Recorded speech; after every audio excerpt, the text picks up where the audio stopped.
There is a dangerous silence in that hour, a stillness which leaves room for the full soul to open all itself without the power of calling wholly back its self-control. The silver light, which hallowing tree and tower, sheds beauty and deep softness o'er the whole, breathes also to the heart, and o'er it throws a loving languor which is not repose. And Julia sate with Juan, half embraced and half retiring from the glowing arm, which trembled like the bosom where 'twas placed, yet still she must have thought there was no harm, or else 'twere easy to withdraw her waist, but then the situation had its charm. And then, God knows what next, I can't go on, I'm almost sorry that I e'er begun.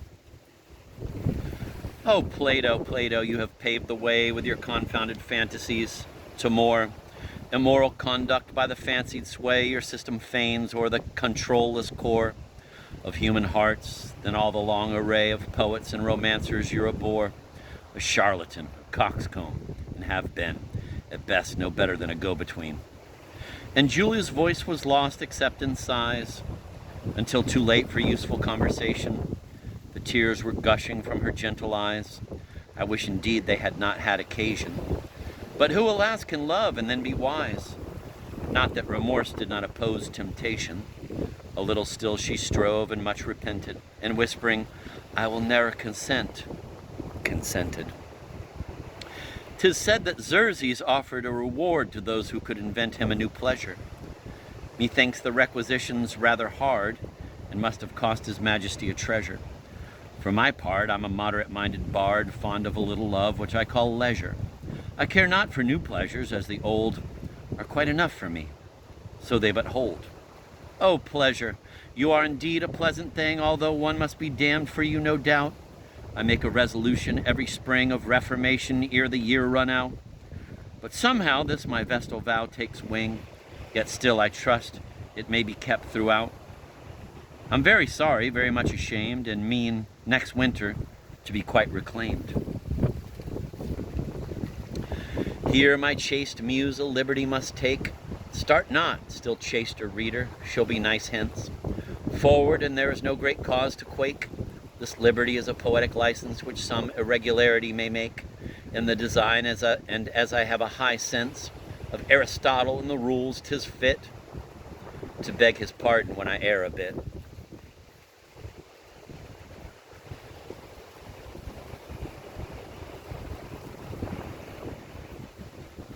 This license is to hope the reader will suppose from June the 6th, the fatal day, without whose epoch my poetic skill, for want of facts, would all be thrown away.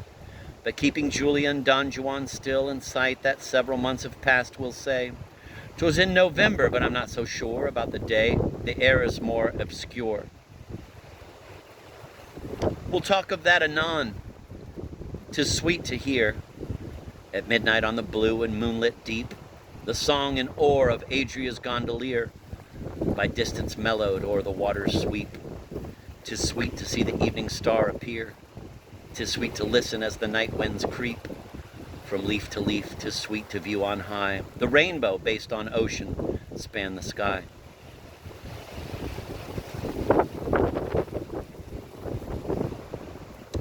'Tis sweet to hear the watchdog's honest bark, bay deep-mouthed welcome as we draw near home.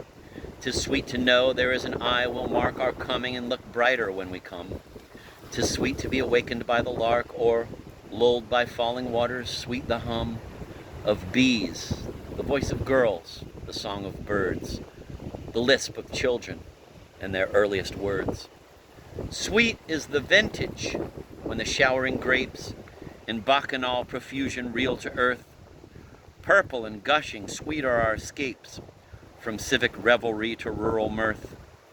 Sweet to the miser are his glittering heaps. Sweet to the father is his firstborn's birth. Sweet is revenge, especially to women, pillage to soldiers, prize money to seamen.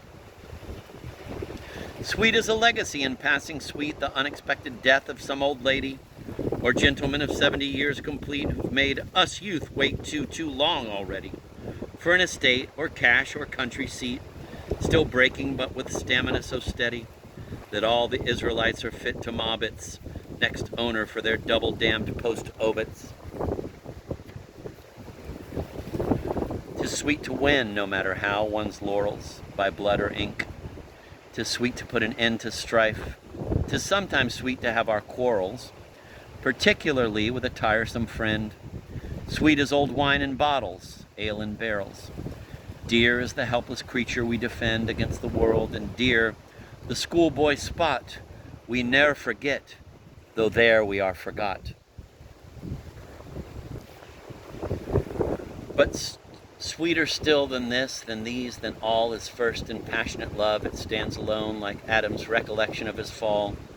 The tree of knowledge has been plucked, all's known, and life yields nothing further to recall, worthy of this ambrosial sin so shown, no doubt in fable as the unforgiven, fire which Prometheus filched for us from heaven. Let me run at that again.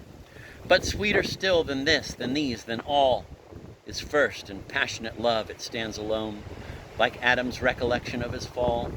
The tree of knowledge has been plucked, all's known, and life yields nothing further to recall, worthy of this ambrosial sin so shown, no doubt in fable as the unforgiven, fire which Prometheus filched for us from heaven.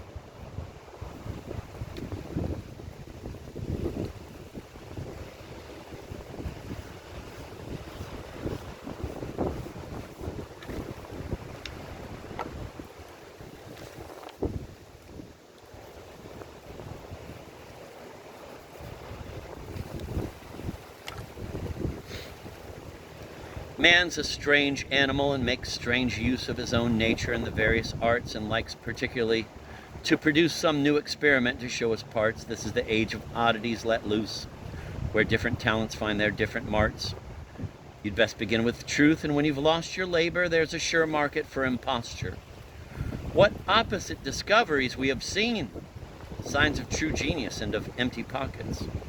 One makes new noses, one a guillotine. One breaks your bones, one sets them in their sockets. But vaccination certainly has been a kind antithesis to Congreve's rockets, with which the doctor paid off an old pox by borrowing a new one from an ox. Bread has been made indifferent from potatoes, and galvanism has set some corpses grinning, but has not answered like the apparatus of the Humane Society's beginning, by which men are unsuffocated gratis. What wondrous new machines have late been spinning. I said the smallpox has gone out of late. Perhaps it may be followed by the great. 'Tis said the great came from America. Perhaps it may set out on its return. The population there so spreads, they say. 'Tis grown high time to thin it in its turn, with war or plague or famine anyway, so that civilization they may learn, and which in ravage the more loathsome evil is, their real lose or our pseudo-syphilis. This is the patent age of new inventions for killing bodies and for saving souls, all propagated with the best intentions.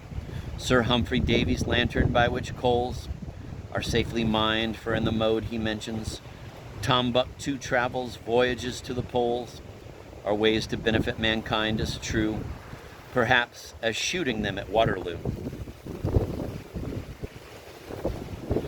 Man's a phenomenon, one knows not what, and wonderful beyond all wondrous measure. 'Tis pity, though, in this sublime world, that pleasure's a sin, and sometimes sin's a pleasure. Few mortals know what end they would be at, but whether glory, power, or love, or treasure, the path is through perplexing ways, and when the goal is gained, we die, you know. And then, what then? I do not know, no more than you do. And so, good night. Return we to our story. 'Twas in November, when fine days are few, and the far mountains wax a little hoary, and clap a white cape on their mantles blue, and the sea dashes round the promontory, and the loud breaker boils against the rock, and sober suns must set at 5 o'clock.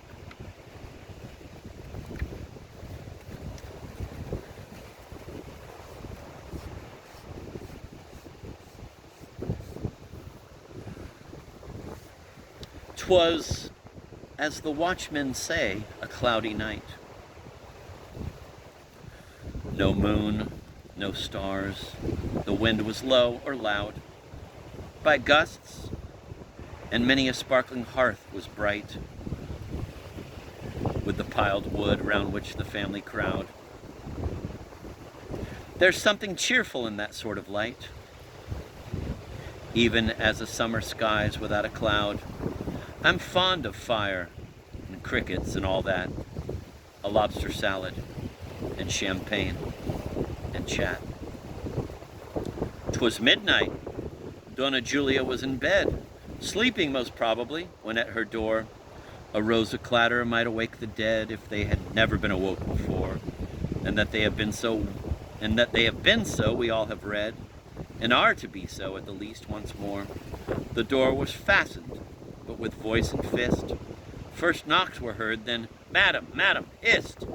For God's sake, madam, madam, here's my master, with more than half the city at his back. Was ever heard of such a cursed disaster? 'Tis not my fault, I kept good watch. Alack! Do pray undo the bolt a little faster. They're on the stair just now, and in a crack. Will all be here, perhaps he yet may fly. Surely the window's not so very high." By this time Don Alfonso was arrived, with torches, friends, and servants in great number. The major part of them had long been wived, and therefore paused not to disturb the slumber of any wicked woman who contrived, by stealth, her husband's temples to encumber. Examples of this kind are so contagious. Were one not punished, all would be outrageous.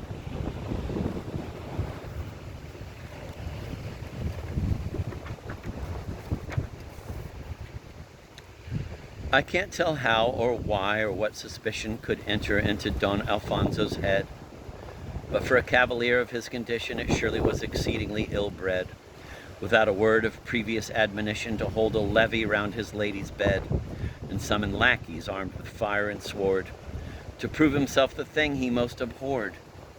Poor Donna Julia, starting as from sleep, mind that I do not say she had not slept, began at once to scream and yawn and weep. Her maid Antonia, who was an adept, contrived to fling the bedclothes in a heap, as if she had just now from out them crept. I can't tell why she should take all this trouble to prove her mistress had been sleeping double. But Julia mistress and Antonia maid appeared like two poor harmless women, who, of goblins but still more of men afraid, had thought one man might be deterred by two, and therefore side by side were gently laid, until the hours of absence should run through, and truant husband should return and say, "My dear, I was the first who came away."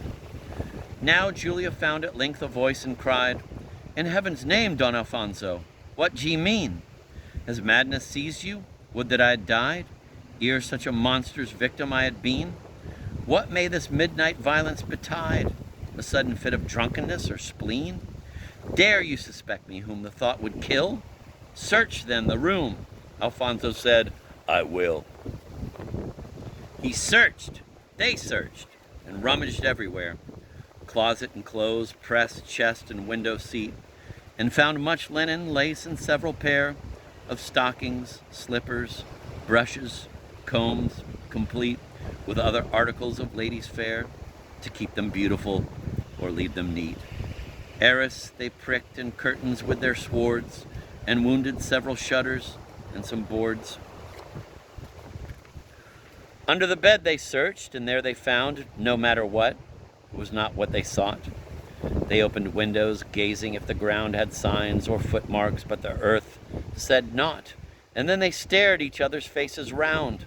'Tis odd, not one of all these seekers thought, and seems to me almost a sort of blunder, of looking in the bed as well as under.